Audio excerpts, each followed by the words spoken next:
Dios les bendiga. ¿Cómo están? Bendecidos. Bueno, un día más para glorificar al Señor.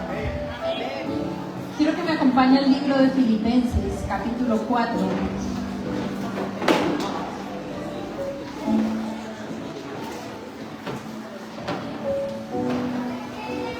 Este es un pasaje que aplica para todos los tiempos.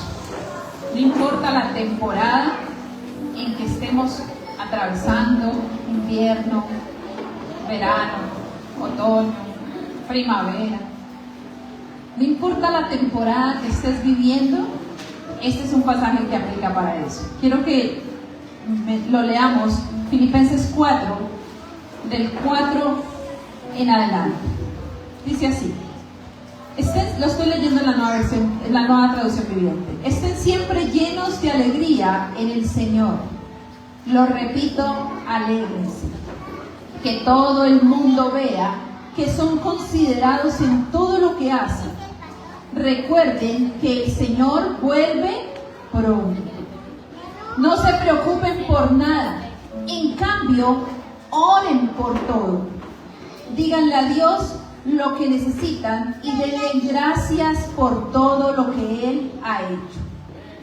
Así experimentarán la paz de Dios que supera todo lo que podemos entender. La paz de Dios cuidará su corazón y su mente mientras vivan en Cristo Jesús. Y ahora, amados hermanos, una cosa más para terminar.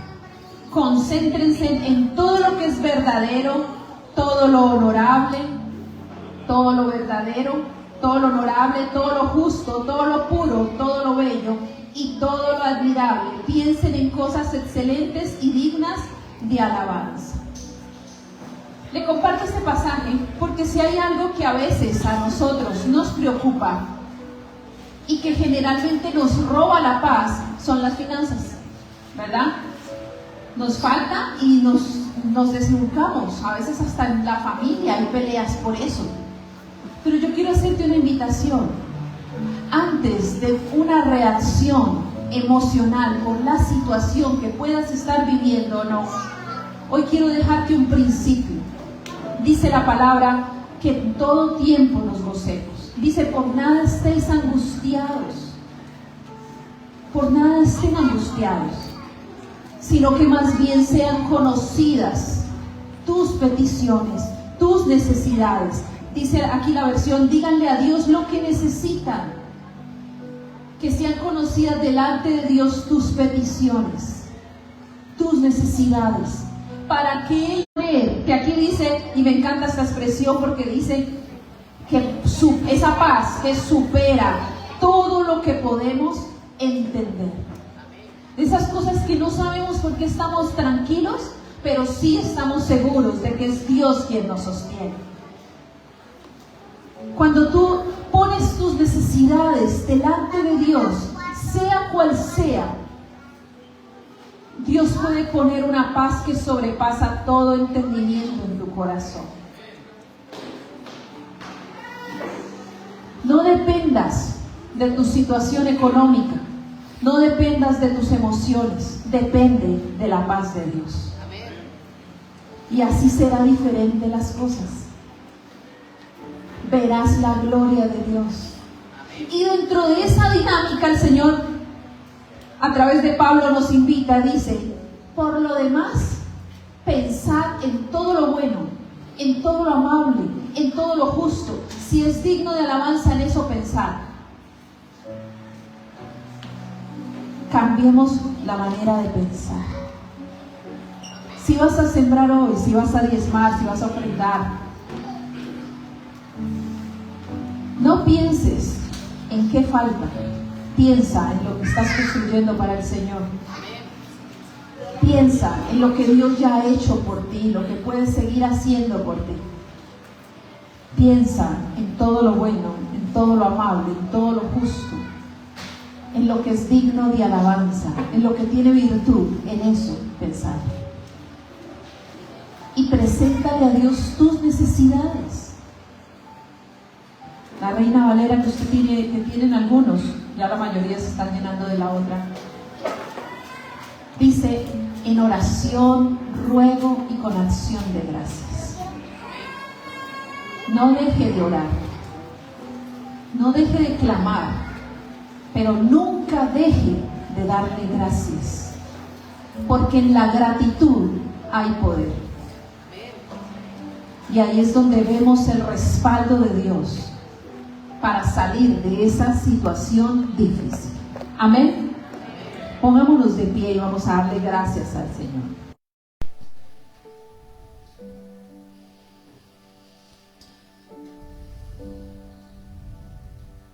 Amado Dios, como decía Pablo en Corintios, Señor, hoy te damos gracias por el privilegio que nos das de participar de este servicio de dar. Gracias por todo lo que has hecho, Señor. Y porque sabemos, Señor, que cuando nos presentamos delante de ti en oración, ruego, y orando por todos, Señor, alegrándonos en ti, Señor, es cuando podemos ver, Señor, y experimentar y vivir en la paz de Dios que supera todo lo que podemos entender, Señor. Que nuestra mente, Señor, esté sujeta a tus pensamientos. Que mi mente, Señor Jesús, esté cuidada, Señor, por ti. Que mi mente esté sujeta, Señor, a la mente de Cristo, para que podamos vivir como Cristo Jesús. Hoy, Padre Celestial, entregamos nuestros pensamientos, Señor. Y junto con estas semillas, estas ofrendas, estos diezmos, Señor, hoy los ponemos delante de ti en un acto de gratitud, Señor, por todo lo que haces, por todo lo que has hecho y por todo lo que harás. Y como dice el apóstol Pablo, Señor, estamos siempre alegres en el Señor, siempre alegres, recordando que el Señor vuelve pronto. Gracias, Jesús. Amén y amén. Puede depositar su ofrenda detrás, adelante. Dios le bendiga.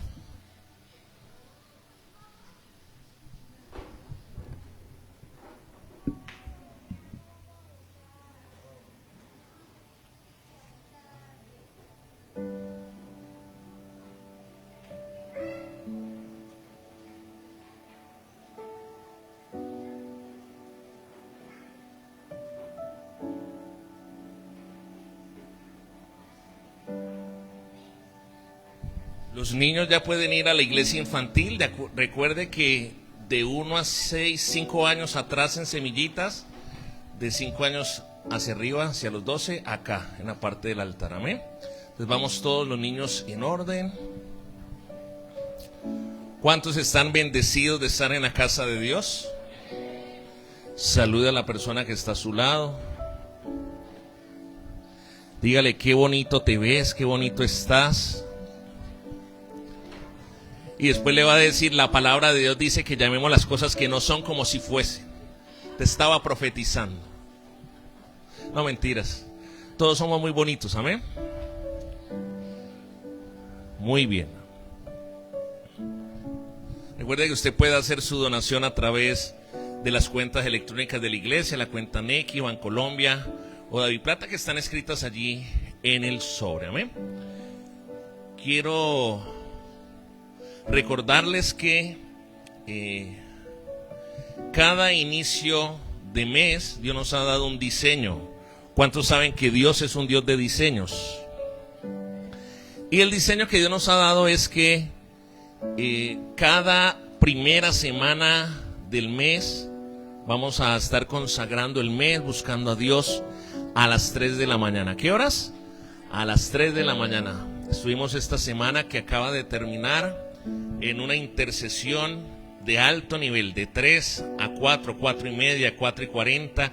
Levánteme la mano los que estuvieron por lo menos un día, por favor, eso. Un aplauso al Señor por toda esta generación. Y fue de gran bendición este tiempo.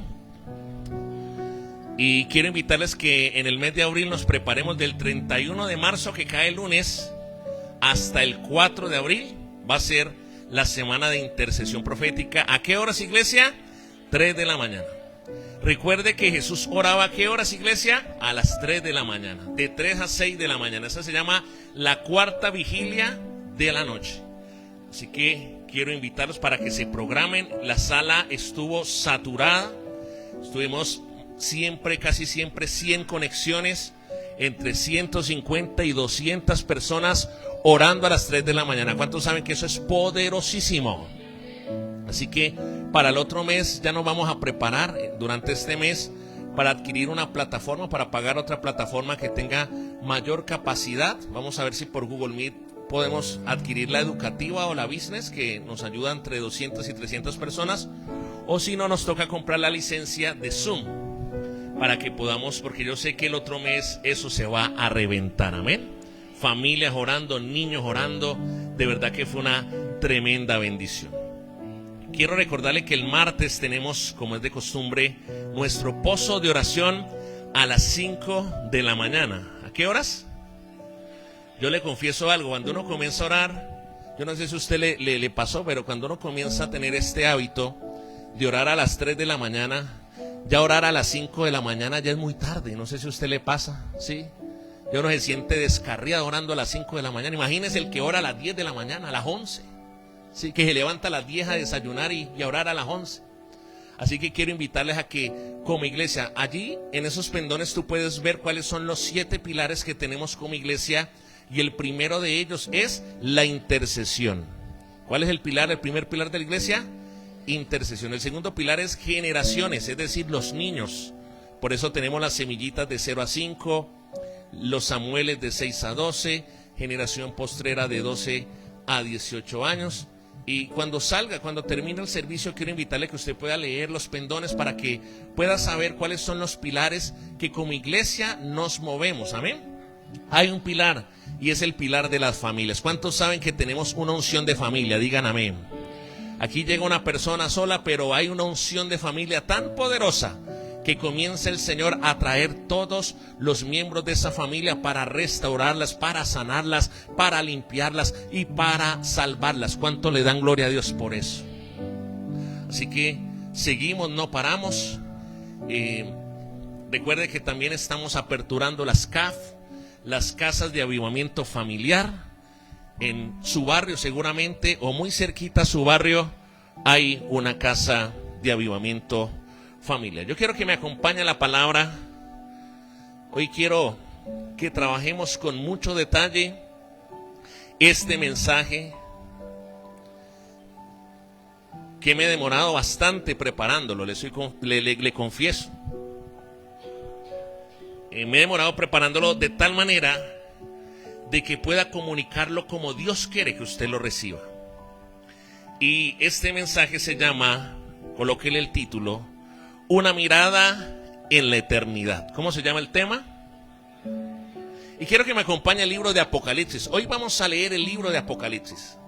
Quizás es la primera vez para muchos que leen el libro de Apocalipsis. Algunos les dan miedo leerlo, otros no lo entienden, otros quizás interpretan mal. Pero hoy vamos a hacer una hermenéutica correcta, es decir, una interpretación del texto bíblico correcta sobre esta palabra, que empieza en Apocalipsis 7, pero vamos a devolvernos paso a paso por cada capítulo, haciendo un resumen muy rápido para que puedas entender lo que vamos a leer en Apocalipsis 7, 9 al 12. Amén, iglesia. Todos estamos ya en Apocalipsis 7. Si no tiene Biblia, hágase al lado de un buen cristiano que le comparta la palabra y puedan leer juntos Apocalipsis capítulo 7, versículo 9. Dice lo siguiente: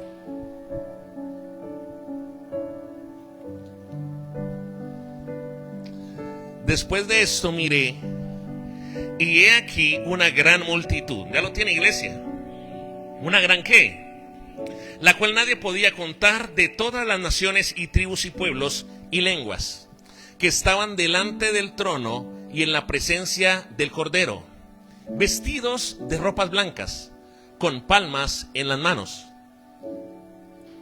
y clamaban a gran voz, diciendo, ¿qué era lo que decían? Léalo fuerte: la salvación pertenece ¿a quién? ¿Que está sentado? ¿Y a quién? Wow.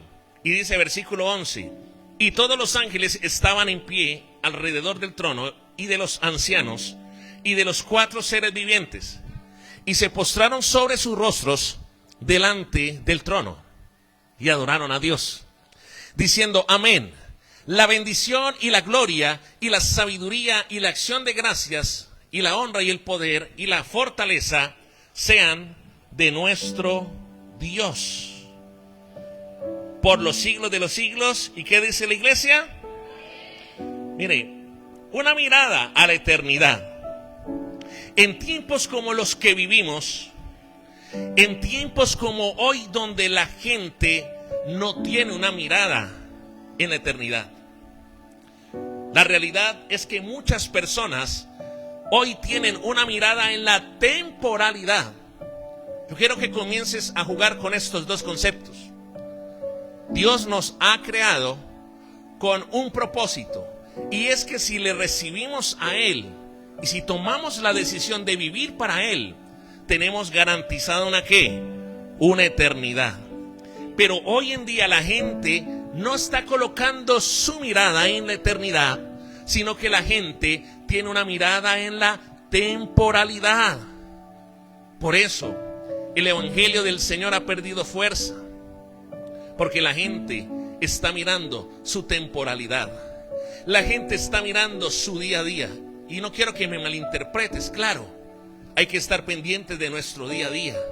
Hay que proyectarnos en el futuro, claro que sí. Pero no podemos perder la mirada hacia la eternidad, porque tú y yo somos peregrinos en esta tierra. ¿Cuántos saben eso? Como bien lo diría el profeta Juanes, no el profeta Juan, el profeta Juanes. ¿Sí sabe cuál es el profeta Juanes? El que canta A Dios le pido, ¿sí? Arrepiéntase, mundano, mundana. Como lo diría el profeta Juanes, ¿la vida qué? La vida es un ratico. La vida es un ratico. Y mire, me llama una atención porque cuando yo leo la historia de los Hechos, la historia de la iglesia primitiva de los Hechos, esa iglesia no tenía problema en morir. ¿Qué le pasaba a esa iglesia? No tenía problemas en morir. El problema de la iglesia de hoy es que hoy muchos tenemos problemas con la muerte.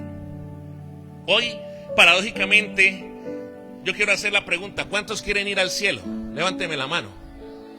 ¿Cuántos quieren que sus hijos vayan al cielo? Pero yo le voy a decir una cosa: para ir al cielo todos tenemos que morir. Y somos paradójicamente la iglesia que quiere ir al cielo, pero no quiere morir. ¡Aló! Y cuando tú lees la historia del libro de Hechos, te das cuenta que la iglesia primitiva no tenía problemas en morir en un teatro romano a través de leones, de fieras salvajes. La iglesia primitiva, la iglesia del libro de los Hechos, no tenía problema en morir quemados en una hoguera por su fe en Jesucristo. Ellos no tenían problema en morir. ¿Sabe por qué los romanos comenzaron a convertirse? Porque los romanos, cuando vino la peste negra, cuando venía la lepra, Los romanos desechaban a su propia gente, a su propio pueblo, pero los cristianos del primer siglo, los cristianos de la iglesia primitiva, ellos no tenían problema en morir, y ellos se acercaban a los que tenían la peste negra, a los que estaban leprosos. Ellos los alimentaban, ellos los cuidaban, y no les importaba contagiarse, y no les importaba morir. No les importaba morir. Solo les importaba extender la misericordia de Dios. Miren, porque ellos hacían eso, porque ellos tenían clara ¿qué? La mirada en ¿qué? La eternidad. Ellos la tenían clara. Nosotros hemos perdido la visión de eternidad. ¿Sabe cuándo nosotros, tú y yo, recuperamos la visión de eternidad? Hasta que aparece un evento de choque. ¿Un evento de qué? De choque. ¿Cómo así, pastor? Mire, recuerde el 2020. El 2020 la humanidad entera tuvo un evento de choque. Y allí ese evento te cambia. Ese evento te vuelve a despertar. Es decir, yo estoy hablando de la pandemia. ¿Cuántos se acuerdan de la pandemia? Y cuando llegó la pandemia y millones de personas comienzan a morir en el mundo, ese es el evento de choque. Esa es la muerte llamada pandemia que nos tocó en el 2020. Entonces allí como que nuevamente volvemos a tener una visión de eternidad. La pandemia en su momento nos enseñó algo que no debemos perder de vista, y es que la vida es frágil. ¿Cómo es la vida? La vida es frágil. Una vez mi abuela me decía: mi hijo, lo único que uno necesita para morir es estar vivo. Y a veces parecemos que eso como que lo olvidamos. Olvidamos que la vida es frágil. ¿Cuán frágil es la vida?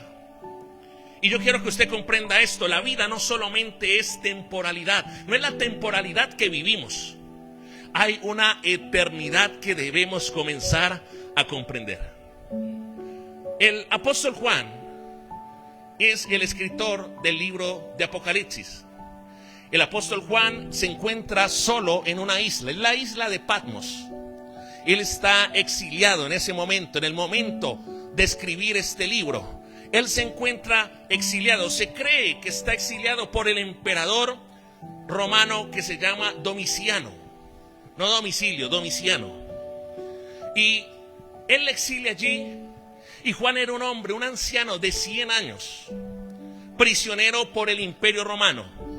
¿Y sabe qué estaba haciendo el gran apóstol Juan? El discípulo amado estaba en una cárcel, en una isla, y estaba picando piedra. ¿Qué estaba haciendo el apóstol Juan? ¿Para qué? Porque esas piedras se utilizaban para hacer las grandes construcciones que el imperio romano necesitaba. Allí vemos un hombre perdido, exiliado en esa pequeña isla. Pero mire, allí está Juan, está solo. No hay nadie en esa isla de Patmos, está el apóstol Juan, solo. ¿Cuántos se han sentido solos? Levánteme la mano. Pero yo te aseguro algo, nunca ninguno de los que estamos aquí hemos estado tan solos como estaba el apóstol Juan. Mire, él no tenía quien lo llamara. Él no tenía quien le visitara. Él estaba solo, pero nunca perdió su comunión con Dios. ¿Aló? Mire, él no tenía un celular para alguien lo llamara. Sí, porque es que hay gente, Juan, que dice: ay, pero es que a mí nadie me llama. A mí nadie me llama en esa iglesia, mire, hay poco gente y nadie me llama, no hay un hermanito que me llame. O en su familia, usted de los que quizás dice: ay, en mi familia nadie me llama. Pero yo sé que eso no pasa aquí, mentiras, eso es en otra iglesia. Juan no tenía celular para que alguien lo llamara, pero él sí tenía una línea directa con el cielo. Aló. Él tenía una comunión con Dios viva, a pesar de los años y a pesar de las circunstancias. Y en esos momentos de comunión Dios le abre los cielos. Entonces él tiene una revelación tremenda, porque Apocalipsis es el único libro profético del Nuevo Testamento. Y lo que Juan comienza a escribir allí es una tremenda locura. Como lo decía al inicio, Apocalipsis es un libro controversial para muchos. Apocalipsis uno lo ven como un libro de ficción, otros ni siquiera se atreven a leerlo porque les da miedo, y otros simplemente no lo leen porque no lo entienden. Pero yo te digo en esta mañana, Apocalipsis es un libro de profunda esperanza. ¿Qué es el libro de Apocalipsis? Un libro de profunda esperanza. Y yo te voy a decir algo, no es fácil abordar Apocalipsis. Hay que saberlo leerlo. Dígale a la persona que está a su lado, tiene que saber leer el libro, porque de lo contrario puede salir inventando cosas que no son. Entonces Apocalipsis tiene una hermenéutica clave para interpretarlo. Se demanda alta comprensión del libro, pero hay que mirarlo. Juan, en ese entorno de crisis, recuerda, está en la isla de Patmos, 100 años picando piedra, exiliado, condenado. Los escritores judíos, no cristianos, pero historiadores, como Flavio Josefo, relatan que después de que él escribe este libro, un libro tan maravilloso, Nerón, porque allí estaba Domiciano, y Nerón lo manda a matar y lo tira en una paila de aceite hirviendo. Y así murió. Él es el último de los apóstoles que muere. Y me llama la atención algo, iglesia. Juan, en ese momento de crisis, Juan, en ese momento difícil, Dios comienza a mostrarle las cosas que eran, que son y las que vendrán. Allí empieza Apocalipsis 1. Yo quiero que lea Apocalipsis 1:19, por favor. Mire lo que dice la palabra. Apocalipsis, primer capítulo. Vamos a estar dando una mirada rápida hasta llegar a Apocalipsis 7. Y Apocalipsis capítulo 1:19 dice: escribe lo que has visto, tanto las cosas que suceden ahora como las cosas que van a suceder. Dios le muestra 3 periodos claves: las cosas que eran o las que fueron, las que son y las que serán. ¿Cuánto me están siguiendo? Entonces, a partir del capítulo 4 comienza a mostrarle las cosas que serán, las cosas que vendrán. Y mire, primero que todo, Dios lo lleva a la sala del trono.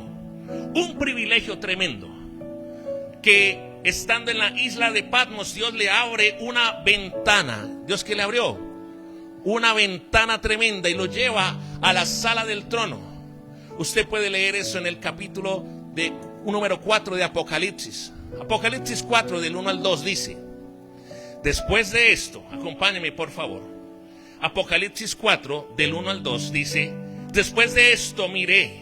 ¿Qué fue lo que hizo? Miró, y he aquí una puerta abierta en el cielo. La primera voz que oí, como de trompeta hablando conmigo, dijo: sube acá y yo te mostraré las cosas que sucederán después de estas. Y al instante yo estaba en el Espíritu, y he aquí un trono establecido en el cielo, y en el trono uno sentado. Note que aunque él estaba preso en una isla, Dios comienza a enseñarle. Dios comienza a decirle: escúchame, Juan, aunque estés en una isla exiliado, en el cielo siempre habrá una puerta abierta. ¿Cuántos dicen amén? Porque en los cielos siempre se abrirán puertas. Porque aunque todo se te cierre, Dios siempre tendrá una puerta abierta. ¿Y cuánto le dan un aplauso al Señor por eso? Yo quiero que usted entienda el contexto de Juan. Mire lo que dice. Y cuando se abre esa puerta, y él ve esa puerta que se abre en el cielo, en medio de su dificultad, en medio de su dolor, en medio del abandono, en medio de la tristeza, él comienza a adorar. Y viene Apocalipsis 4:11. Lea Apocalipsis 4:11, por favor. Dice la palabra: tú eres digno, oh Señor nuestro Dios, de recibir gloria y honor y poder, pues tú creaste todas las cosas y existen porque tú las creaste según tu voluntad. Y él comienza a ver entonces, en el capítulo 4 en adelante, comienza a ver un libro que no se podía abrir porque el libro estaba sellado. ¿Cómo estaba el libro? Y en la antigüedad los emperadores tenían un sello. ¿Qué era lo que tenían los emperadores? Usted podía tener una carta escrita por alguien, pero si tenía el sello del rey, el sello del emperador, eso era una prueba suficiente para saber que el documento era verdadero. Mire, iglesia, Apocalipsis es un libro que tiene una dualidad. Tiene una dualidad histórica, pero también profética. Yo le estoy haciendo toda esta antesala para que usted pueda comprender el tema en Apocalipsis capítulo 7. Amén.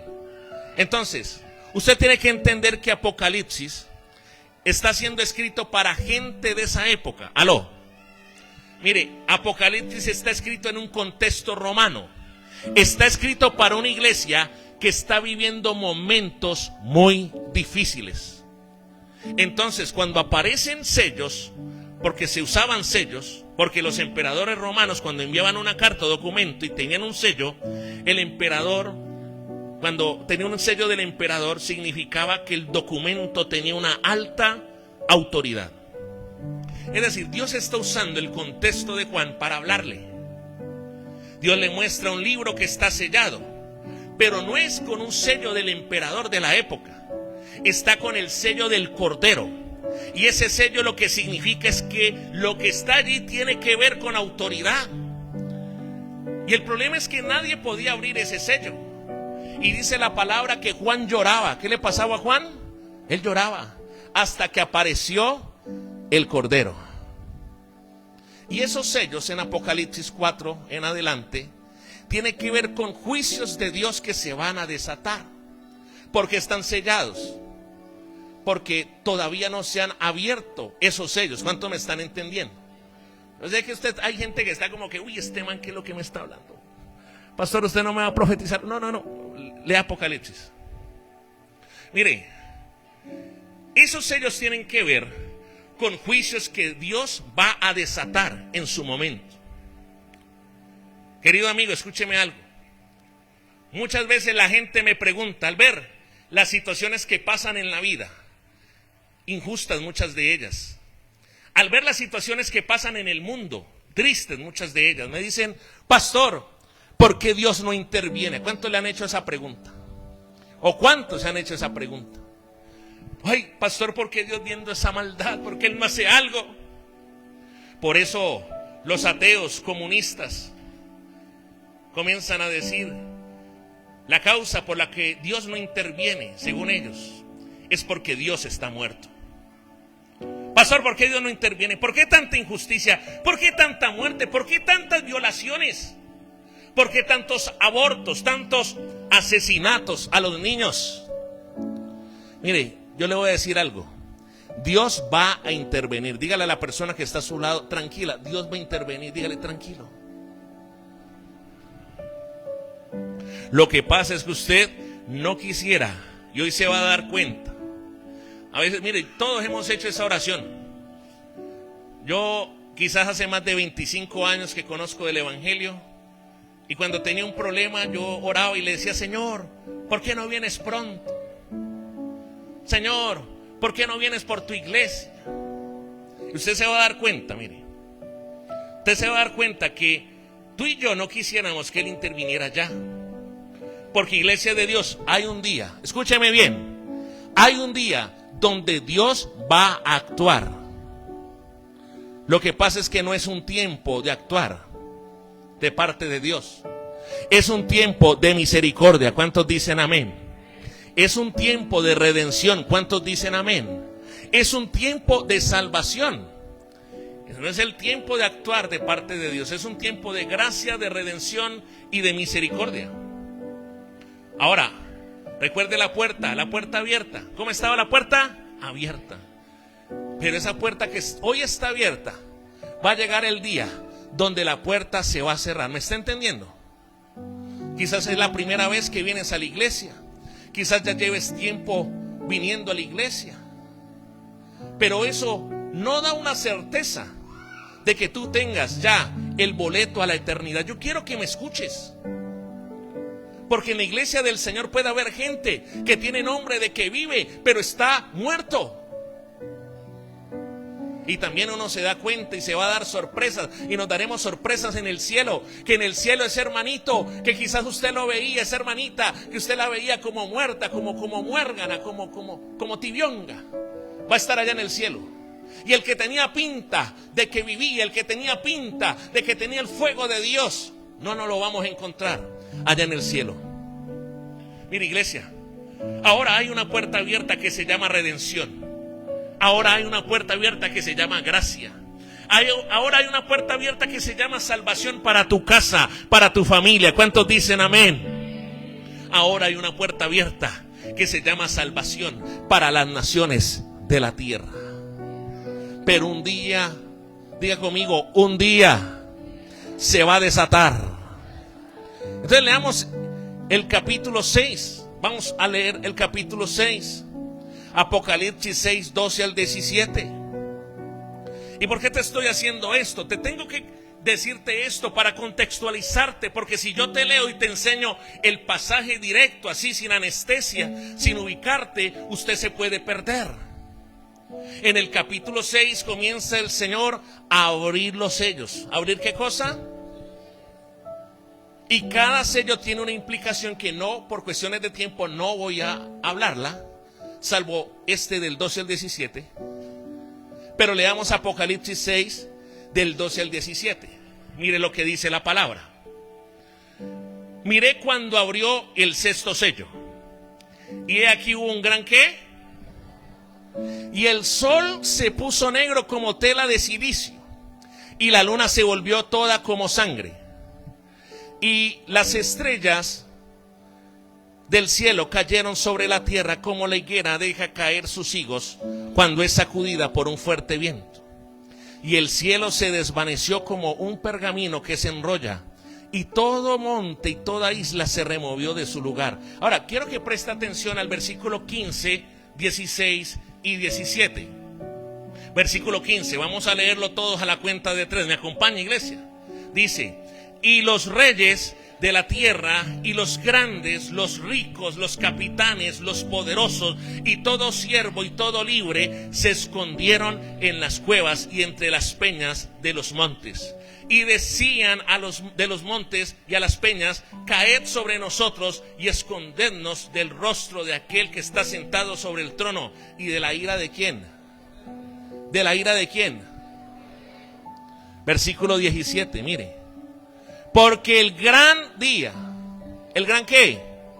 El gran día de su ira ha llegado, ¿y quién podrá sostenerse en pie?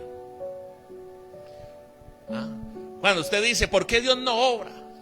¿Por qué Dios no actúa? Espere, que Dios va a actuar en el día de su ira. ¿Cuánto me están entendiendo? Y mire lo que está diciendo allí en el capítulo 6. Lo que está diciendo Juan es que el terremoto que viene, escúcheme, el terremoto, acuérdese de estas palabras, porque yo no sé, mire, yo junto con mi esposa queremos predicarle la palabra, pastorearles, discipularles, enseñarles a que se conecten con Dios, que tengan una vida santa, pero depende de usted. Yo le dejo esta palabra porque si el día de mañana, cuando el Señor venga por nosotros y usted se queda aquí en la gran tribulación, pues usted ya sabe lo que le toca. En serio. Y mire, lo que Juan está diciendo es que el terremoto que viene en el día del Señor, cuando Él actúe, va a superar toda escala. ¿Me está entendiendo? Mire, es tan terrible ese movimiento que mire lo que dice el versículo 15 nuevamente. Dice que ni los reyes, que los reyes de la tierra, los grandes, los ricos, los capitanes, los poderosos, se van a esconder en cuevas, entre peñas y montañas. ¿Eso qué significa? Que cuando llegue el gran día, el día de la ira del Cordero, mire, no importará cuánto dinero usted tenga, no importará el estrato socioeconómico que usted tenga, no importará si eres un gran empresario, no importará si tienes una gran pensión, no importará si tienes mucho poder, no importará si tienes mucha fama. Aló. Y dice el 16, ellos decían a los montes y a las peñas: caed sobre nosotros y escondednos del rostro de aquel que está sentado del trono y de la ira de qué. Cuando llegue el día, Cuando llegue el día de actuar, porque recuerde, todavía no es el día. Por eso a mí me encanta Isaías 55, que a veces la gente no lo entiende. Y muchas veces te he mandado el mensaje de texto por el WhatsApp, cuando te digo el domingo, Isaías 55, buscar al Señor mientras pueda ser hallado, buscarle mientras está cercano. Porque si el Señor viene y arrebata a su iglesia y usted se quedó aquí en la tierra, usted va a vivir el día de la ira del Señor. Espérame que todavía no he empezado el tema. Esta es la introducción apenas. Esta es la introducción. No he empezado. Pero quiero dejarle estos elementos, porque de pronto usted los escuchó en el pasado y como que se le olvidó. Como que perdió la visión de la eternidad. O es la primera vez que lo estás escuchando. Mira, es tan terrible esto. ¿Y la ira del Cordero cuál es? Anote esto, si usted toma apuntes, por favor. ¿Qué es la ira del Cordero? Sencillo. Mire que a la hora de la hora Apocalipsis no es tan difícil de leer. Mire, ya vamos en el capítulo 6. Es que hay que hacer bastante. Uno está haciendo una semana estudiando cómo lo coloca sencillo, cómo lo coloca fiel al original. Entonces, ¿qué es la ira del Cordero? ¿Cuál es? Es la ira acumulada de siglos de pecado. ¿De siglos de qué cosa? Es la ira acumulada de siglos de violaciones, de asesinatos, de blasfemias, de dureza de corazón, de idolatría. La ira acumulada del Cordero es los millones de abortos, de todo pecado. Ahora, Dios ahora entiende por qué Dios no va a detener ahora nada. Está dejando que las cosas sigan su curso y teniendo una ventana abierta de gracia, una ventana abierta de misericordia, una ventana abierta de salvación. El problema es si tú y yo lo queremos recibir. Yo hago una pregunta: ¿quiénes quieren recibir esa ventana abierta de gracia, de perdón y de misericordia? Dele fuerte ese aplauso al Señor si usted lo quiere.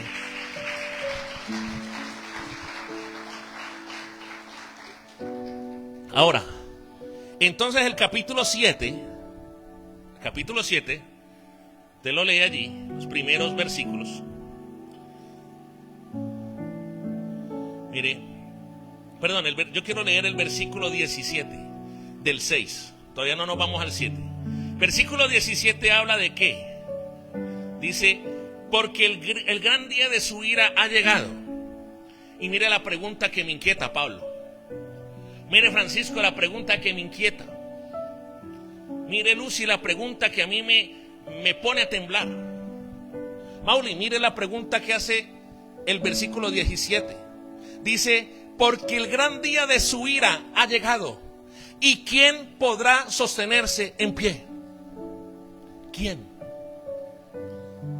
Está diciendo el autor de Apocalipsis, nadie podrá sostenerse en el día de su ira. Wow. Entonces allí viene ahora sí, se cierra con esa gran pregunta y viene el capítulo 7 que termina con dos visiones que tiene el apóstol Juan. La primera, y ya nos vamos acercando, ahora sí ya vamos a empezar a predicar el tema de hoy. Y tiene dos visiones. La primera es una visión para los judíos. ¿Para quién? Entonces está hablando, vamos a leerlo por favor. Usted ve allí Apocalipsis 7 versículo 1. Dice, después de esto vi a 4 ángeles en pie sobre los 4 ángulos de la tierra, que detenían los 4 vientos de la tierra, para que no soplase viento alguno sobre la tierra, ni sobre el mar, ni sobre ningún árbol. Y vamos a leer el versículo 4. Dice, y oí el número de los sellados, 144,000 sellados. ¿Cuántos eran? De todas las tribus de Israel. ¿De dónde son? Entonces aquí no es como dice cierta religión por allí, que solamente 144,000 van a ser salvados. No. Ahí la Biblia es clara, es clarita. Dice, de la tribu de Judá. Pues hermano, nosotros, qué pena. Yo sé que todos quisiéramos ser, yo quisiera haber sido de la tribu de José, por ejemplo, de linaje real, descendiente directo. Pero yo mezclado de un morochito con una indígena que salió mi abuela. Y no, hermano, ¿cuál tribu ni qué nada? ¿Me está entendiendo? Aquí todos somos criollitos, pero somos redimidos por la sangre del Cordero y somos hijos del Señor.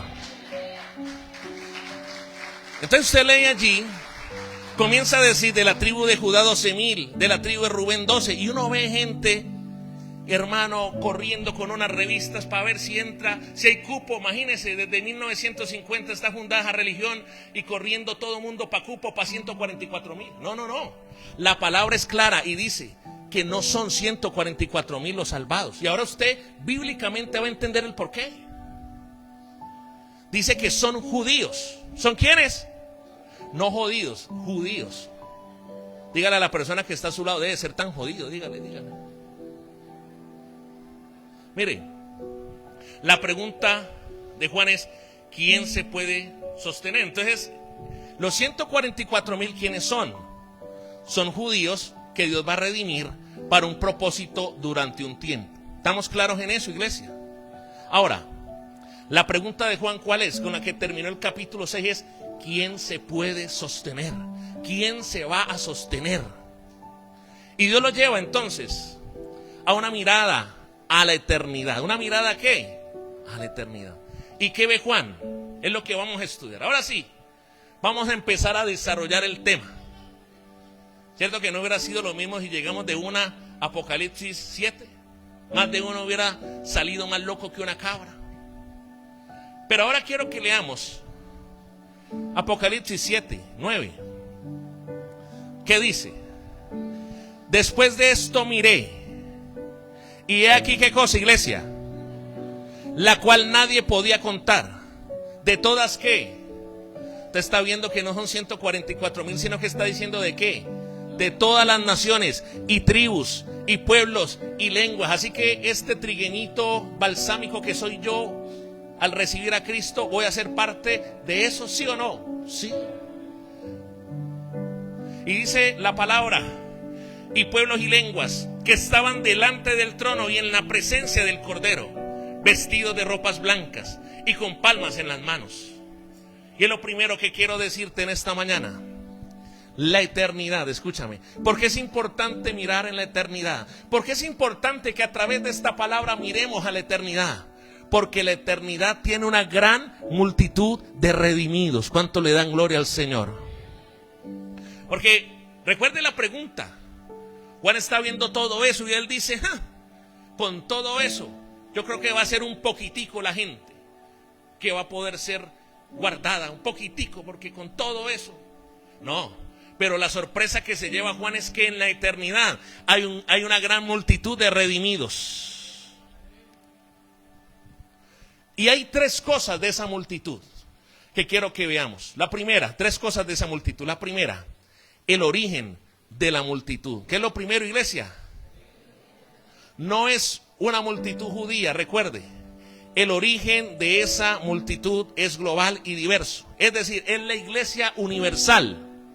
En cada nación Dios tiene su iglesia. ¿Cuántos dicen amén? Y su iglesia Dios la va a redimir. ¿Cuántos dicen amén? Pero lo segundo, el carácter de la multitud. Porque le dijo que estaban delante del trono en la presencia del Cordero, vestidos de ropas blancas y con palmas en sus manos. ¿Cómo era la vestidura de esa gente? Ropas blancas. Y las ropas blancas, anota esto. La ropa blanca nos habla de la santidad y de la pureza. ¿De qué nos habla las ropas blancas?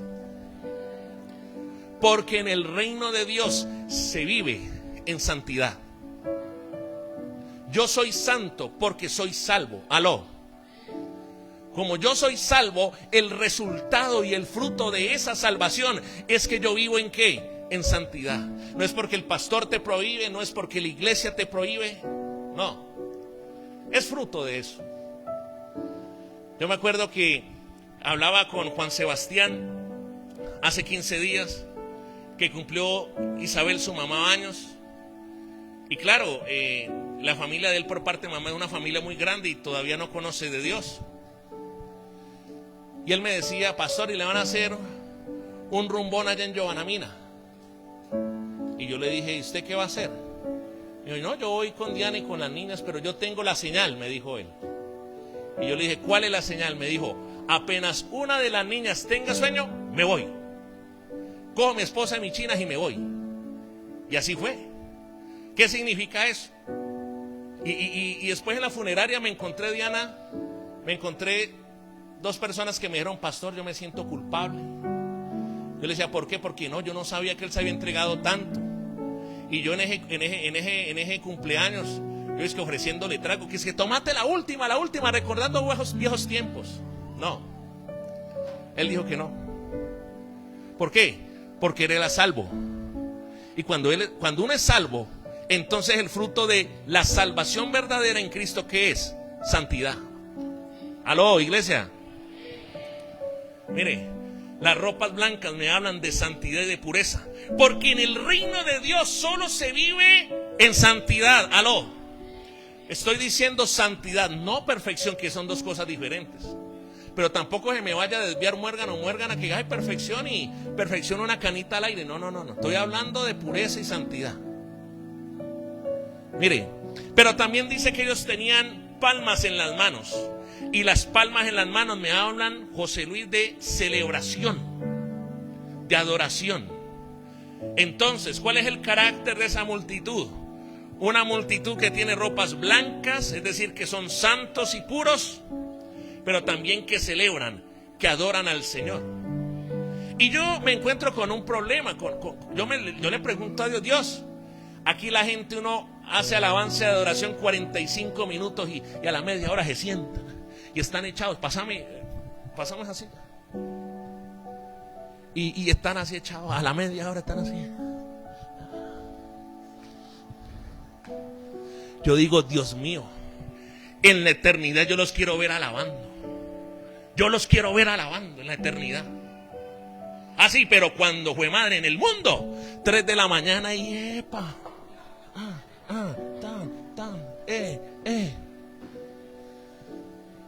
Y aquí media hora y hay libertad en la casa. Dígale a la persona, te están hablando, chúselo, dígale, están hablando.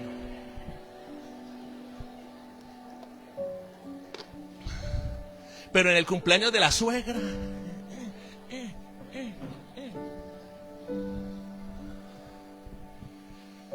mire, 3. La tercera característica de esa multitud. Dice Apocalipsis 7:10. Aquí es donde vengo otra cosa que a mí me choca. No sé. Dice Apocalipsis 7:10. ¿Qué dice? ¿Cuál es la primera palabra? Dígalo fuerte, sin vergüenza. Clamaban. Entonces aquí hay dos cosas, ¿no? Entonces cuando yo leo eso, yo tengo que confrontarme. Porque si usted no es capaz de orar a las 3 de la mañana al menos un día, si usted no es capaz de levantarse a clamar a las 5 de la mañana, si usted no es capaz de venir el jueves al pozo presencial a la iglesia a clamar, entonces ¿qué va a hacer en la eternidad, hermano? Y lo segundo es que a veces uno, yo quiero ir para el cielo. Y sí, pero usted ya sabe qué vamos a hacer en el cielo. Clamar, alabar. Y dice, a gran voz. ¿Y eso qué significa? Que hay gente que tiene la oración del Chavo del 8. ¿Sí sabía cuál es esa? Entonces uno aquí está sudando, hermano, sudando la gota gorda, el ventilador no me da. Y con estas lámparas y yo clame allí y diga allí y busque y clame. Y la gente, ore, abra su boca. Bien fuerte, iglesia. Clama por tu hijo.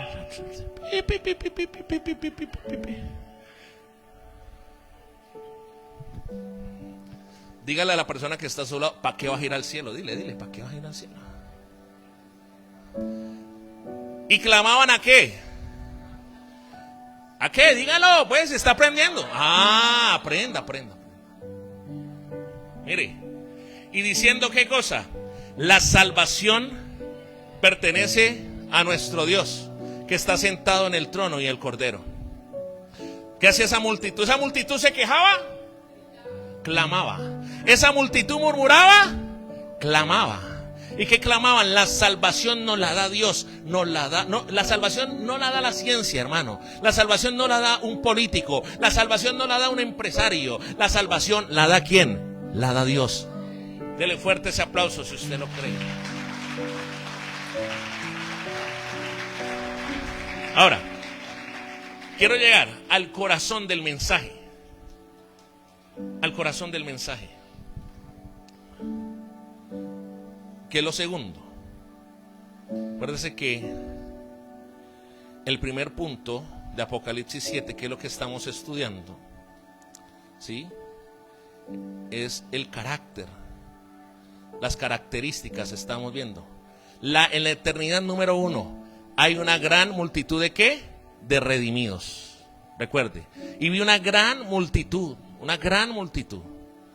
Pero lo segundo es el corazón del mensaje que yo quiero que tú comprendas hoy. Y es el proceso para llegar a la eternidad. Este es el corazón. O sea, todo es importante, pero quiero que nos enfoquemos un poquito aquí. Mira, Apocalipsis 7:13, léelo por favor.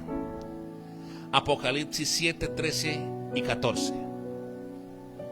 El proceso para llegar a la eternidad. Apocalipsis 7:13 y 14. Dice así: entonces uno de los ancianos habló, diciéndome: estos que están vestidos de ropas blancas, ¿quiénes son? ¿Y de dónde han venido? Yo le dije: Señor, tú lo sabes. Y él me dijo: estos son los que han salido de la gran ¿qué? Y han lavado sus ropas y las han emblanquecido con la sangre del Cordero. Estando en la eternidad, Juan, Dios le mostró el proceso para llegar a la eternidad. Y mire, este es el corazón del mensaje, que yo quiero que nunca se te olvide, que yo quiero que siempre lo tengas presente. Y es la palabra. Mire, ¿cuál es el proceso para llegar a la eternidad? Número 1, tribulación. Se acaban los amén. Yo sabía que esta era una prédica que iba a tener poquitos amén, pues no me imaginé tantos. Y qué pena las que vienen por primera vez, pero este es el mensaje que Dios tenía para ti. Tú que no habías vuelto a la iglesia, este era el mensaje que Dios tenía para ti. Y tú que vienes regularmente, este también es el mensaje que Dios tiene para ti. ¿Cuántos dicen amén? ¿Cuál es el proceso para llegar a la eternidad? Diga conmigo: tribulación. La palabra es crisis. ¿Cómo llego a la eternidad? ¿Viviendo qué cosa? Tribulaciones y viviendo crisis. Jesucristo nunca dijo, usted lo lee en Mateo 7 dice que aquel que me oye le compararé como un hombre prudente que edificó su casa sobre la roca. Entonces vinieron los fuertes vientos, las tempestades, las tormentas, la crisis, la tribulación, y golpeó aquella casa. Y aquella casa, ¿cómo quedó? Firme. Él nunca dijo que el ser cristianos nos iba a exonerar de la tristeza, nos iba a exonerar de la enfermedad. Y sí, somos una iglesia que cree en milagros, que cree en un Dios que sana. ¿Cuántos dicen amén?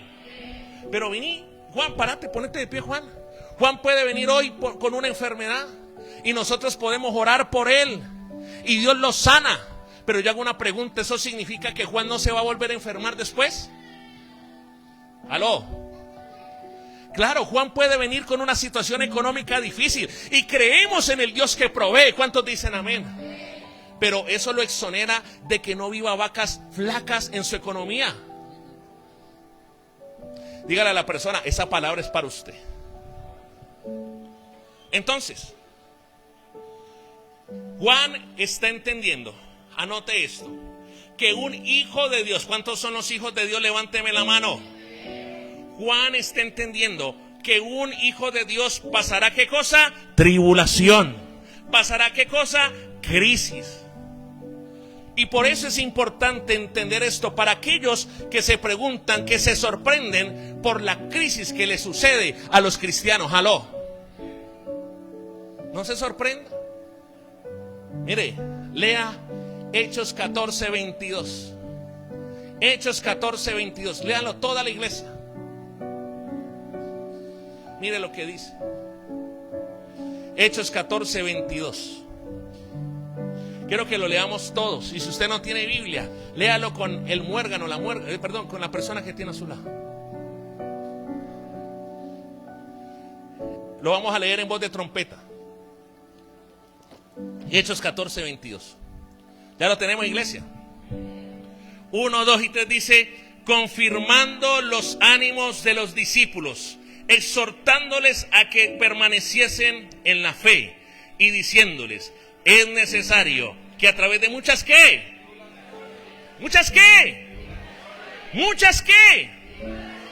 entremos en ¿dónde? Dele fuerte ese aplauso al Señor, hermano.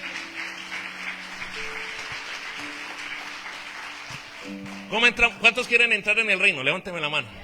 ¿Cuántos quieren entrar al cielo? Levánteme la mano. Vamos a tener que pasar muchas tribulaciones. Y mire, le voy a decir una cosa. Por eso es que usted ve los apóstoles del primer siglo, los padres de la fe, que los padres de la fe son los discípulos de los apóstoles de Jesús. Mire, todas esas generaciones han vivido tribulaciones. Y le voy a decir algo: la generación que menos tribulaciones, eso te va a romper paradigmas, argumentos, estructuras en tu mente. La generación, hoy en el siglo XXI, porque cada generación ha vivido momentos de tribulación. ¿Cuántos me están entendiendo? Los judíos con los nazis, ¿vivieron tribulación o no vivieron tribulación? Los primeros cristianos en Colombia, 1950, en la guerra bipartidista, cuando predicar el evangelio, los mataban algunos. ¿Sí se acuerdan o no se acuerdan? Vivieron tribulación. Y nosotros somos en Occidente, los cristianos en Occidente en el siglo XXI, somos la generación que menos tribulación ha sufrido. Le voy a decir por qué. Porque en China, en India, en Irán, muchos cristianos son asesinados por portar una Biblia, y a ti te da pereza traerla a la iglesia. En China, en la India, en Egipto, matan a cristianos por reunirse a orar en casas, por ir a una casa de avivamiento familiar, y a ti te da pereza ir a la casa de avivamiento familiar que queda a 2 cuadras de tu casa. Dígale a la persona que está a su lado: se complicó esto. Yo le dije que no me llevara para iglesia. Ese gordo, vea lo que me está diciendo.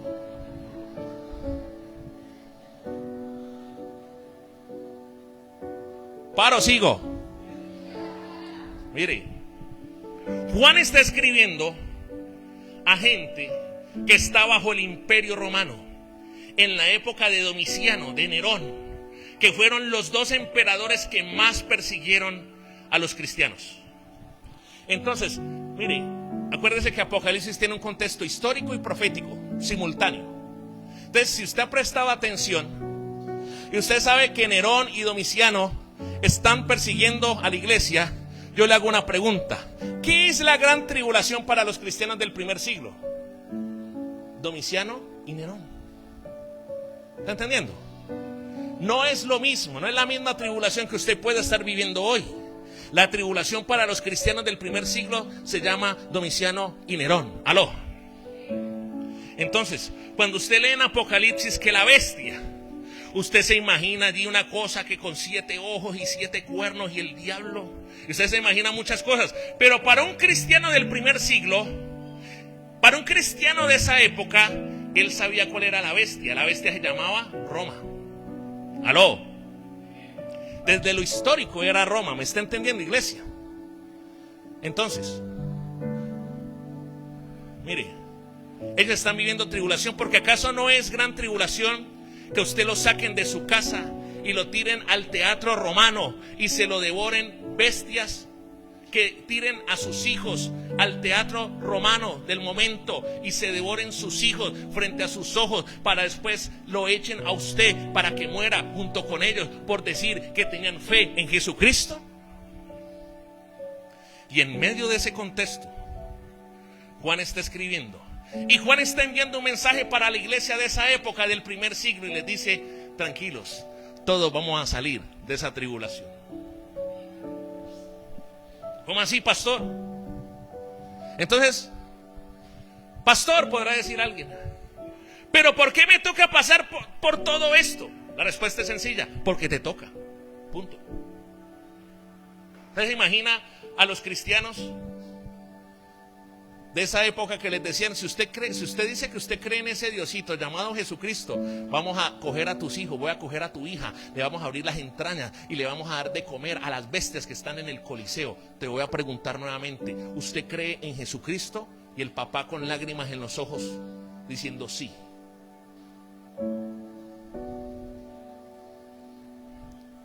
Y a veces tú te quejas. Y a veces tú te quejas porque no pudiste pagar el servicio de Enquilichao. Y te quejas y murmuras y blasfemas y te vas de la iglesia un tiempo porque no pudiste pagar el recibo de la energía. Mira, la realidad es que nos toca pasar por tribulaciones, aló. Pero ¿qué me dice la Biblia? Que vamos a salir, que vamos a salir.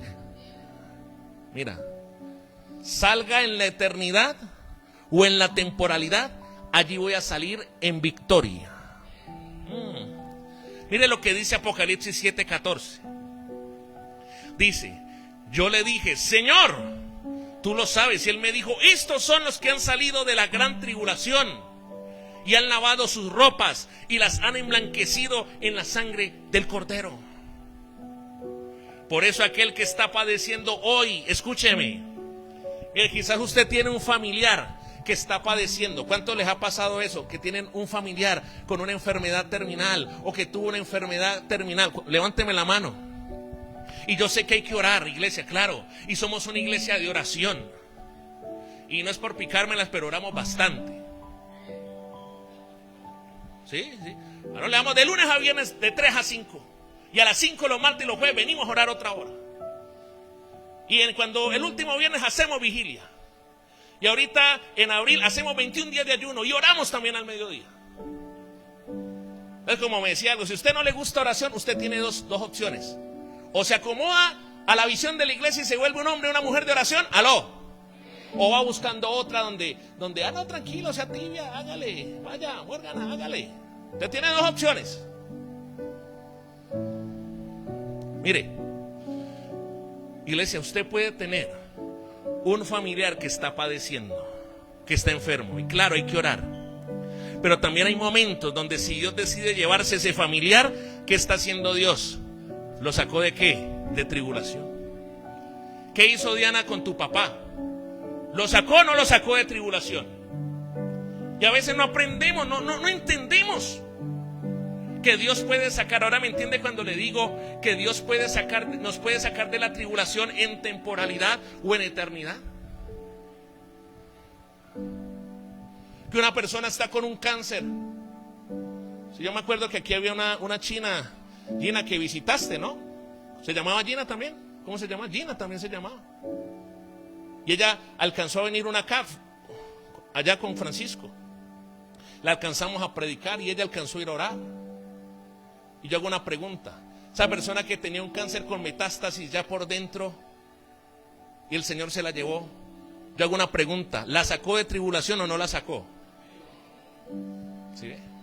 Que como tenemos una mentalidad de la temporalidad, a veces no somos conscientes, no discernimos los llamados que Dios hace a eternidad. Mire,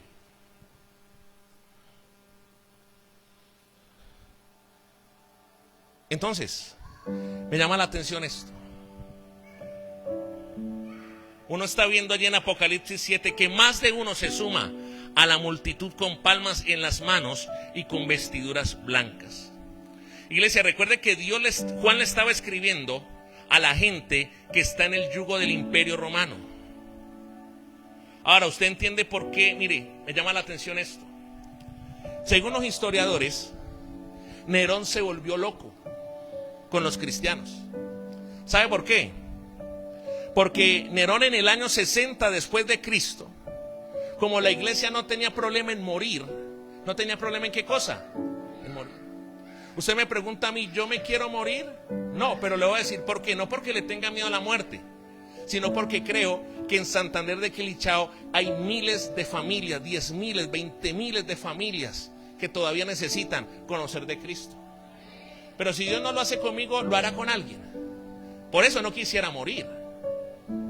Pero el problema es que hay gente que no quiere morir porque tiene temor a la muerte. Aló.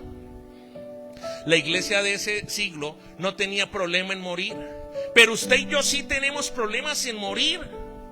Y vuelvo y reitero y vuelvo y repito, somos la iglesia que quiere ir al cielo, pero que no quiere morir. Aló. Entonces Nerón, ¿sabe por qué se volvió loco?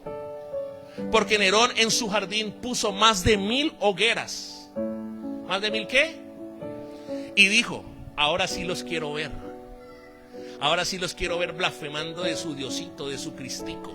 Y preparó 1000 y mandó a llamar a los 1000.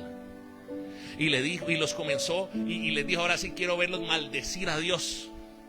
Y comenzó a prender la paila con aceite. Y cada paila echaba un cristiano, una cristiana. Echaba niños, echaba bebés en la paila. Esperando ver papás que se arrodillaran y le suplicaran y le dijeran que no, que estaban dispuestos a negar a Cristo, pero que no mataran a sus hijos. Pero la iglesia del primer siglo estaba dispuesta a morir con toda su familia, de ser achicharranada con toda su familia antes que negar a Cristo. Y sabe, los historiadores, filósofos decían que cuando comenzaron a matar a esos 1000 en el jardín de Nerón, comenzaron a cantar. Mire, yo siento la presencia de Dios acá. Comenzaron a cantar y ellos morían quemados alabando al Señor. Ellos morían quemados glorificando al Señor. ¿Saben por qué eran capaces de hacer eso? Porque tenían su mirada en la eternidad. Sabían que eran peregrinos en esta tierra. Sabían que esta vida es demasiado corta, demasiado efímera, porque lo más grande es lo que está por venir. Es una eternidad en Cristo Jesús.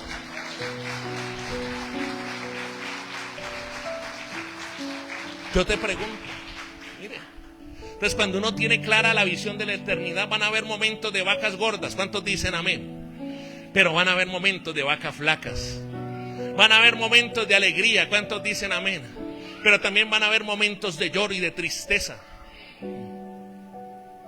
Mire, Juan les estaba diciendo, usted va a batallar, usted va a sufrir guerras, usted se va a enfermar, a ustedes los van a tirar a los leones, a ustedes se los van a comer las bestias, ustedes van a morir en un teatro romano, y si no mueren en un teatro romano les va a pasar lo mismo que a mí. Los van a exiliar a una isla, les va a tocar vivir escondidos en cuevas, les va a tocar vivir como esclavos picando piedras a los 100 años. Pero dice la palabra, viene un trono, hay una eternidad. Mire, hay una eternidad. Mire, iglesia, usted tiene que entender esto. Juan les estaba diciendo, van a venir estas cosas, pero vas a salir de tribulación. ¿Cuántos dicen amén? ¿Cómo llegamos a la eternidad? Aquí es donde viene el cómo. El cómo. Está hablando allí en Apocalipsis 7. Permítame. Dice, leámoslo, 7:14, iglesia, leámoslo. Y yo le dije al Señor, tú lo sabes, y Él me dijo, estos son los que han salido de gran ¿qué? Tribulación. Y han lavado sus ropas y los han emblanquecido con la sangre de ¿qué? Entonces, ¿cómo? Miren, no hay manera, escúcheme bien. Por eso cuando muere un familiar, cuando muere alguien que amamos, pero muere en Cristo, la palabra en primera de Tesalonicenses 4:13-14 dice que no suframos como los que no tienen esperanza, porque cuando Jesús venga, los que murieron en Cristo también resucitarán con Él. Así que ese familiar que has perdido, pero que murió en Cristo, lo vas a volver a ver. ¿Cuánto le dan un aplauso al Señor? Pero la pregunta es, ¿cómo?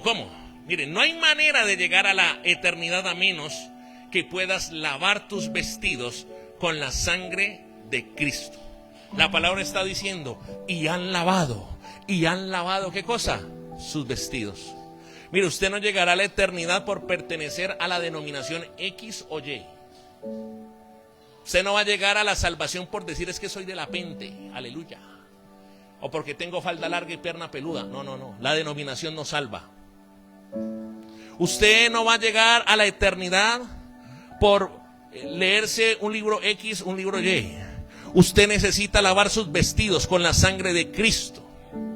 ¿Y qué significa eso? Lavar mis vestidos. Es que usted tiene que aceptar el sacrificio de Cristo. ¿Aceptar qué cosa? Porque espiritualmente el sacrificio de Cristo es lo que puede lavar tu vida y tus vestidos. Lo único que va a garantizar tu eternidad es que tú y yo tengamos los vestidos blancos cuando acepto el sacrificio de Cristo. Yo quiero hacer una pregunta. ¿Cuántos aquí quieren aceptar el sacrificio de Cristo? Mire, usted no va a la eternidad porque tenga plata y trabajo. Eso de nada sirve. Si no, vaya a Egipto. Que usted vaya y ve cómo enterraban a los faraones con todo el oro del mundo. Y yo pregunto, ¿se lo llevó? No se llevó nada. Entonces, cuando tú enfrentes la muerte, porque escúcheme, todos sin excepción, todos tenemos un día señalado. La forma es lo de menos. Mire, Carolina y yo teníamos una gran amiga cuando nos convertimos hace 25 años. Hace unos 20 años la conocimos. Yo la conocí. Y esta chica se llamaba Marixa y era una servidora extraordinaria. Mujer generosa. Pero Dios tenía en su soberanía. ¿Y quiénes somos nosotros para cuestionar la soberanía de Dios? Y esa mujer era generosa, sembradora, servidora, oradora, ayunadora, era toda lavadora, no metía lavadora, no, ella tenía lavadora. Y mire, ¿y sabe Juan cómo murió? ¿Nos dimos cuenta? Se fue a bañar, se resbaló con el jabón y se dio en la cabeza y se murió. Era la hora. La forma es lo de menos. ¿Sabes que a veces uno dice, ay, pero es que si yo quiero morir, yo sé que aquí nunca ha pasado. No, yo quiero que, y uno dice, no, ay, yo quiero que mi mamá un día se muera y cuando ella se muera, yo creo que mi mamá esté así acostadita y diga, ya me voy, ya vino el ángel. Y entonces uno dice, y hay gente que dice bobadas en la calle, ¿no? Ay, murió tan lindo. O sea, yo digo, ¿cómo así? ¿Cómo así que hay maneras de morir linda? O sea, morir es morir. Preocúpese si murió en Cristo o no murió en Cristo. Ahí sí yo le digo, si no murió en Cristo, murió feo. O sea, murió para siempre. ¿Aló? Entonces cuando tú y yo enfrentemos la muerte, porque todos vamos a morir algún día. Mire, el ser cristianos no significa que seremos eternos en este mundo. Vamos a ser eternos ¿en dónde? En la eternidad con Cristo. En la eternidad con Cristo. Y la única manera en que entres a la eternidad es que tu vida esté blanca con la sangre de Cristo. Mire, yo no limpio mis vestidos. Anote esto. Es imposible limpiar los vestidos en la eternidad. Por eso te voy a decir algo con todo respeto, pero te lo tengo que decir. De nada sirve hacerle, por eso nosotros como cristianos no creemos en las misas o en las celebraciones religiosas por la persona que murió. Porque en la eternidad no se pueden blanquear los vestidos. ¿Cuánto me están entendiendo? Los vestidos se blanquean y se limpian en la temporalidad, es decir, aquí en la tierra.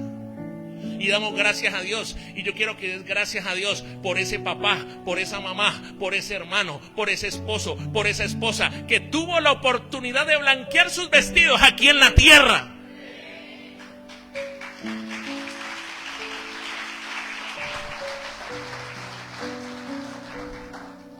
Mire, le voy a decir algo. Ya casi termino. Ay, Dios mío. Sí, ya casi termino. Usted ya sabe que ya casi es una hora más. No, mentira, no se asuste. Mire. Lo quiero terminar, ya casi termino, pero yo siento la unción aquí.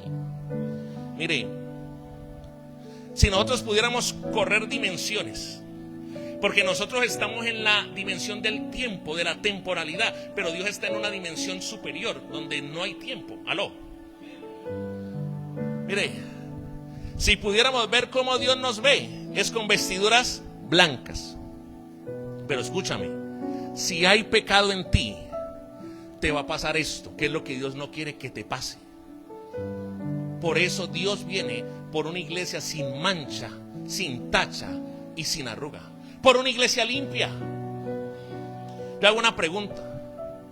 ¿Cuántos tienen sed? Levánteme la mano alguien que tenga sed con el calor. Yo que estoy chorriendo sudor. ¿Tú tienes sed, Juan? ¿Y te gustaría tomar esta agüita? ¿Un sorbito? Si yo te lo regalo. Pero si yo te digo que tiene, mire, esto es 1 litro, pero tiene 1 mililitro de orina de rata. Pero, Pablo, pero es que ¿qué es 1 mililitro en 1000? Pastor, pero que es una canita al aire. Pero que es faltar un culto el domingo. Acuérdese, la orina de la rata. Eso es. ¿Aló? Pero es que yo no oro. Pero es que yo no ore 3 días en la semana. ¿Eso qué es? ¿Eso qué es? Es la misma agua que te vas a beber, pero que tiene 1 mililitro de orina de rata. ¿Usted la toma? ¿Por qué Dios se tiene que tomar entonces su agua con orina de rata, llamado vida? ¿Por qué? ¿Aló? Dígale, le están hablando, dígale, métale el codo, métale el codo. Si hay pecado, mire lo que dice Mateo 11:14. Mateo 22:11, perdón. Mateo 22:11, ya vamos cerrando. Yo pensé que no iba a terminar este tema, hermano, pero gracias, Dios ha sido bueno. Mateo 22:11, léalo por favor. Léalo, ¿ya lo tiene? Libro de Mateo 22:11 al 14. Y entró el rey para ver a los convidados, y ve allí un hombre que no estaba vestido de ¿qué? ¿Te ha visto que a veces en las bodas dicen vestido blanco? ¿Sí? ¿Ha notado eso? Bueno, ¿cómo se va a las bodas? Bien limpiecito. ¿Con el vestido para qué? Para la boda. Si yo estoy en un problema porque tengo una boda en marzo y yo desde hace años, milenios, yo ya no volví a usar saco y corbata. Trato de venir por protocolo de ponerme una chaquetica de jean, pero el calor aquí me mata, entonces me toca así. Entonces mire, dice, hay un hombre que no estaba vestido ¿cómo? De boda. Versículo 12. Le dijo, amigo, dígale a la persona que está a su lado, amigo, amiga, amigo, ve, ¿cómo entraste aquí sin estar vestido de qué? Mas él enmudeció. 13. Entonces el rey dijo a los que servían, atarle de pies y manos y echarle en las tinieblas de afuera. Allí será el lloro y el crujir de dientes, porque muchos son llamados. ¿Cómo está tu vestido? Que Dios está diciendo es que cuando Él venga, va a haber gente que va a morronguear y va a decir, ay, sí, yo estoy vestido, pero al Señor no le engaña a nadie. Y el Señor va a decirle a algunos de los que estamos aquí, le van a decir, usted no tiene vestidura blanca, sálgase de aquí a las tinieblas y al crujir de dientes. Yo creo que usted debería compartirle esta palabra, esta predica a gente que ama. ¿Es así o no es así? Mire, usted le puede echar, hoy está muy de moda la gente de apariencia, y hoy está muy de moda, Juan, que la gente en vez de reconocer su pecado quiere guardar una falsa apariencia de piedad. Entonces la gente quiere echarle la culpa de su pecado a Dios, quiere echarle la culpa de su pecado a la iglesia, quiere echarle la culpa de su pecado al pastor.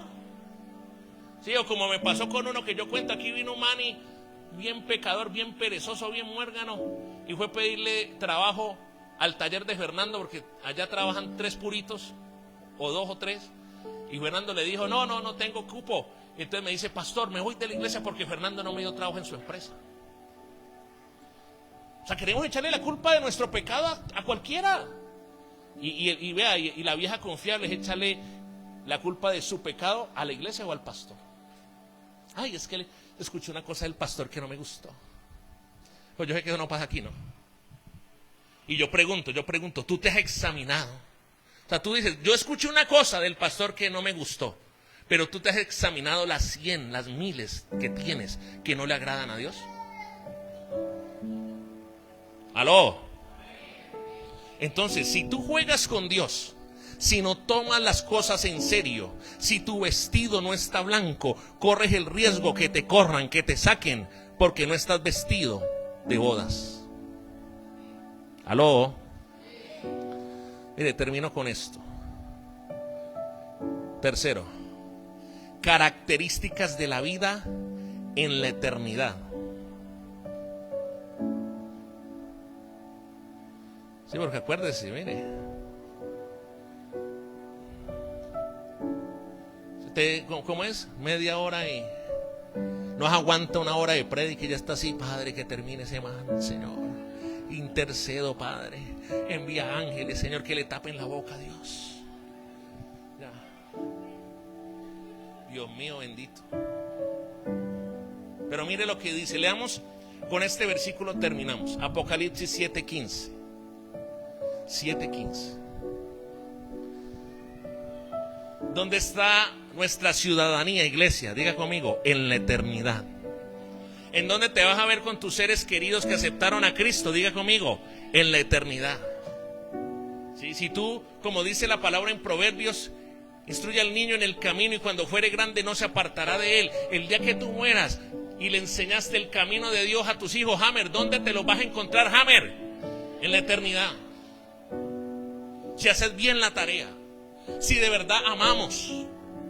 Porque cuando uno ama, ahora usted entiende familia, por qué Vanessa los invita a la CAF, por qué los invita a la iglesia, porque qué es lo que hace Vanessa como su familiar. Ella quiere que ustedes estén ¿en dónde? En la eternidad, pero en la eternidad con Cristo, porque hay dos tipos de eternidad, una con Cristo y una sin Cristo. ¿Aló? Mire, Apocalipsis 7:15, ¿qué dice?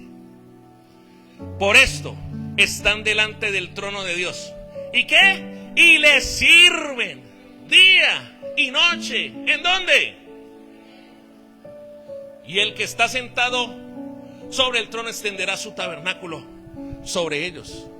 Entonces, ¿cuál es la característica? ¿Qué vamos a hacer en la eternidad? Anote allí, número 1. Vamos a tener una vida ¿de qué? De servicio. ¿Una vida de qué? Mire, cuando usted sirve a Dios, cuando usted toma la decisión de servir a Dios, porque servir a Dios, me gusta mucho Paola Secue, que está allá atrás con los niños. Ella continuamente publica en sus estados de WhatsApp, dice, servir a Dios es un privilegio. Y cuando la pongo a orar, ella siempre dice, hay un momento en la oración que ella dice, cuando estamos haciendo la oración de intercesión a las 8 de la mañana, siempre dice, Señor, porque servirte es un privilegio. Si usted servir a Dios le provoca carga, usted está mal, hermano. Usted es un descarriado, usted es un tibio.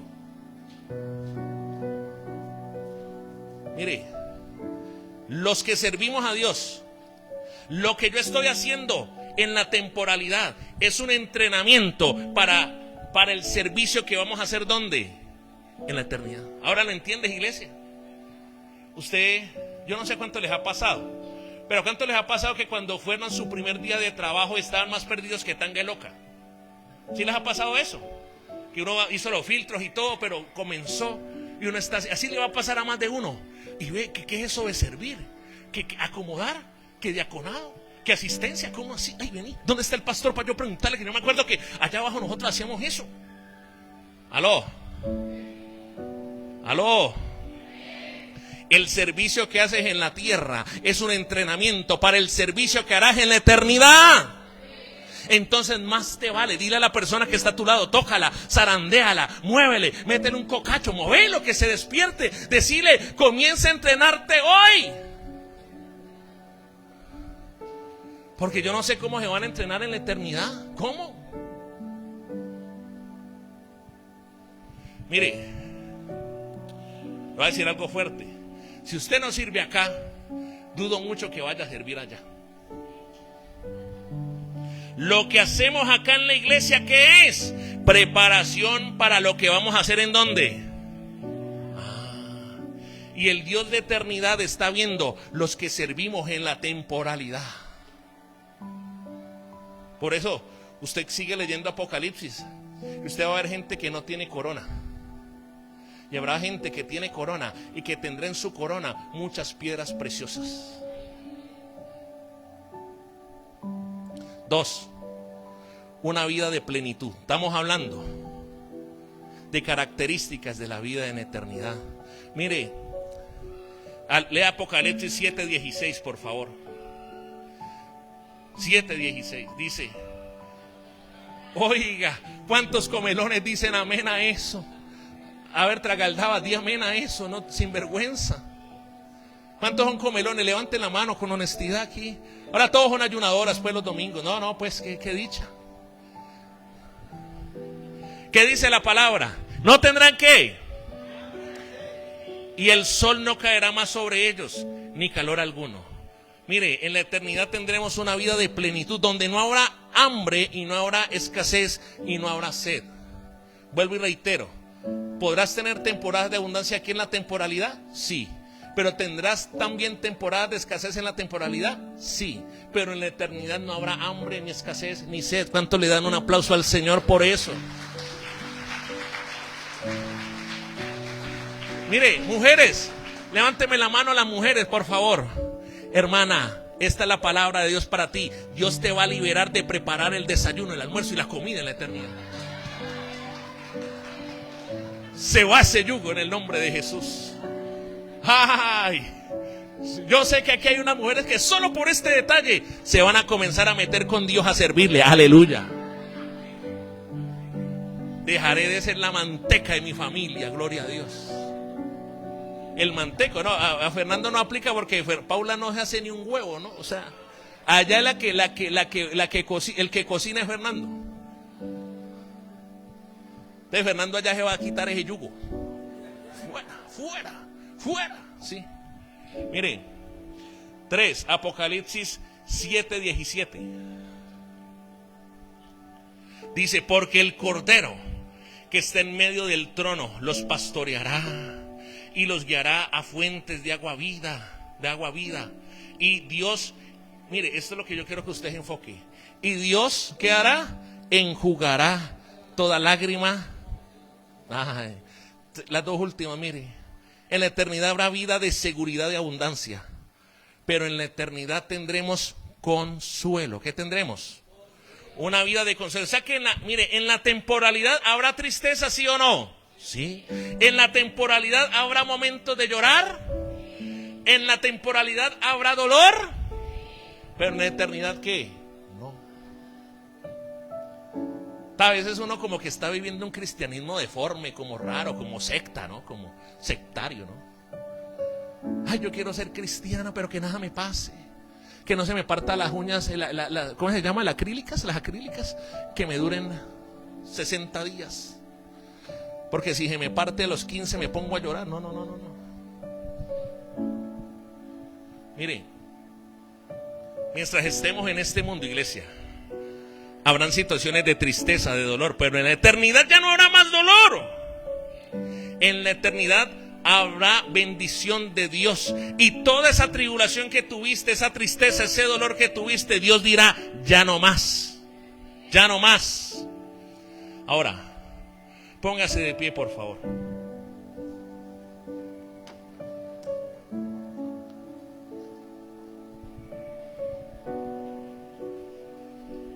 Mire, aquí vamos a hacer unas camisas. Esta Paulina, necesito que hagamos las camisas de uno más para Cristo. Yo les envié el flyer, ¿no? La imagen digital, uno más para Cristo. ¿Por qué necesito ganar uno más? Porque hay uno más que necesita ingresar ¿en dónde? A la eternidad. Pero miren esto. Miren esto. ¿Dónde está Diana Ochoa? Diana, párate por favor, hija.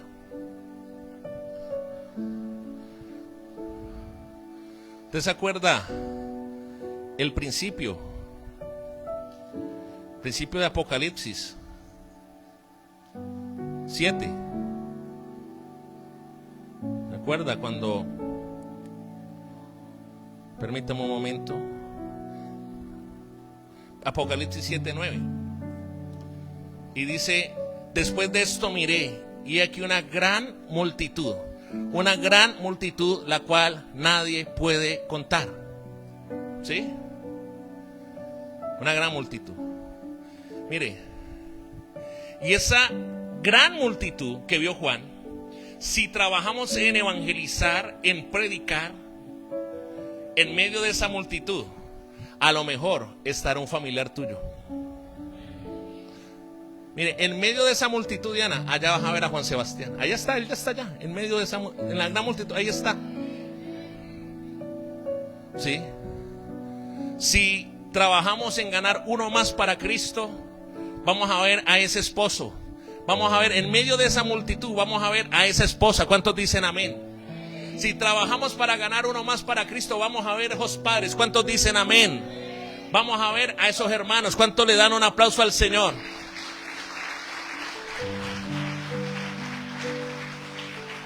Ahora entender la intensidad de tu pastor. Que más la intensidad de tu pastor es la intensidad de Dios. Para que tu familia, tus hijos, tu esposo, tu esposa, tus padres vivan en eternidad con Cristo. Porque como lo que decía la pastora, ¿no? La pastora, hablábamos de este tema de la muerte y hablamos de una persona de los que dicen, no, yo estoy muy joven, ¿no? Yo voy a vivir la vida, voy a disfrutarla. Y cuando ya esté viejo, cuando ya esté ochentón, ahí voy a venir a la iglesia, ahí voy a venir a CCI. Voy a buscar al pastor Jonathan para que me imponga las manos. Entonces la pastora decía, le enseñaba a unos discípulos algo y es, ¿cuál es el riesgo de hacer esa jugadita? ¿Te acuerdas de la jugadita? La jugadita. ¿Cuál es el riesgo de la jugadita? Si no tienes la oportunidad para arrepentirte antes de que mueras. ¿Estás viendo? Te dicen, no, disfruto 5 años de la vagancia, el desenfreno, orgías, sexo, prostitutas, alcohol, cocaína, mentiras. Y a los 5 años, no, yo estoy muy joven, 5 años. ¿Cuántos años tenés vos, Mauli? 23, Mauli, suponiendo, no es que él es un varón santo con vestiduras blancas en el nombre de Jesús. Entonces Mauli dice, no, a los 27 estoy apenas para buscar, estoy apenas para empezar discipulado. Pero la pregunta es, ¿pero si no alcanzas? Porque ninguno de los que está aquí sabemos el día y la hora, solo Dios la sabe. Entonces yo tengo que entender con afán, trabajar, orar. Ay, pero el pastor, ¿por qué ora? Pues oramos por su familia, hermano. Para que su familia, Dios envíe ángeles. La palabra ángel es mensajero. Un mensajero de esta iglesia o al pastor, a otra persona, y le pueda compartir. Tú oraste muchas veces por Juan Sebastián y tú le predicaste y tú fuiste el tío, y más que el tío fuiste el hermano de él. Pero Dios envió un ángel llamado Jonathan, y a Jonathan sí le copió el mensaje, pero fue producto de tu oración. ¿Aló? Mire, por eso tenemos que trabajar, porque debemos tener la meta de ver a nuestra familia en la eternidad. Pero recuerda, Dios te invita a que laves tus vestidos, a que estés con vestido blanco, y recordar de que sea cual sea la tribulación, Dios nos sacará de esa tribulación en temporalidad o en eternidad. Dele fuerte ese aplauso al Señor. Levanta tus manos y cierra tus ojos y dale gracias al Señor.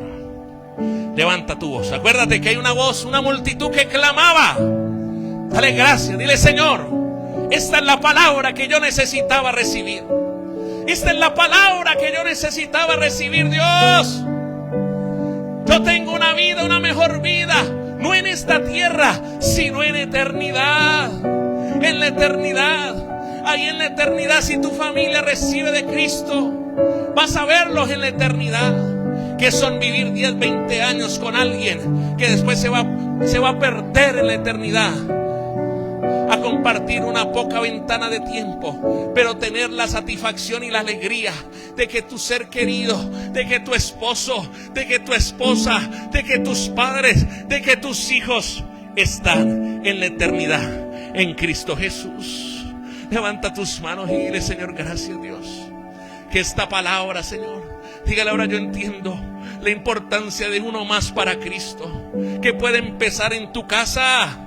Dígale: Señor, yo quiero determinarme a evangelizar con lo poco mucho que haya recibido, evangelizar, multiplicar el mensaje, predicar, Señor Jesús, para que en medio de esa gran multitud que vio Juan y que está escrita allí en Apocalipsis, en medio de esa gran multitud de diferentes naciones, tribus, nación y lengua, allí esté mi casa, allí estén mis hijos, Señor Jesús, los hijos que yo digo amar, Señor Jesús. Papá, mamá, busca purificar tus vestidos para que puedas tener autoridad para hablarle a tus hijos, esos hijos que tú amas.